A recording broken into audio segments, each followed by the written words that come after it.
আসসালামু আলাইকুম বন্ধুরা, আজকে আপনাদেরকে আমি হাঁস ও মুরগির মধ্যে একটা সম্পর্ক দেখাবো। তো এই যে একটা কথা আছে না, সঙ্গ দোষে লোহা ভাসে। তো এখানে ওই যে দেখতে পাচ্ছেন একটা মোরগের বাচ্চা, এই মোরগের বাচ্চাটা একদম ছোট ছিল। ছোট থাকা অবস্থায় এটা আমাদের না, এটা পাশের বাড়ির, ওই বাড়ির সকল মুরগি মারা যায় এবং ছোট্ট একটা বাচ্চা ছিল। আর ওই বাড়িতে একটা হাঁসই থাকতো। এখানে সবগুলো হাঁসের মধ্যে দুইটা হাঁস আমাদের আর দুইটা হাঁস আরেক বাড়ির, একটা হাঁস ওই বাড়ির। ওই হাঁসের পিছনে পিছনে সবসময় ওই মুরগিটা ঘুরতো। তো ঘোরার সাথে সাথে কি হয়েছে, ওই হাঁস আপনার যেখানে পানিতে যাইতো, মানে যেখানে যেখানে যাইতো, এই মুরগির বাচ্চাটা ওইটার পিছিয়ে পিছিয়ে যাইতো।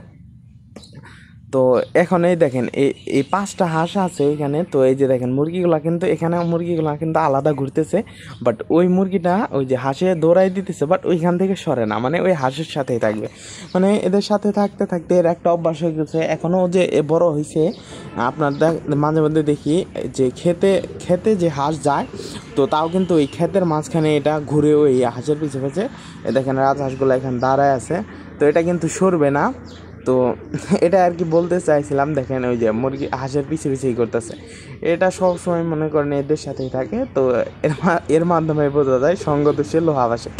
তো আজকের ভিডিওটা এ পর্যন্ত। ভিডিওটি ভালো লাগলে লাইক করে কমেন্ট করে চ্যানেলটি সাবস্ক্রাইব করে যাবেন।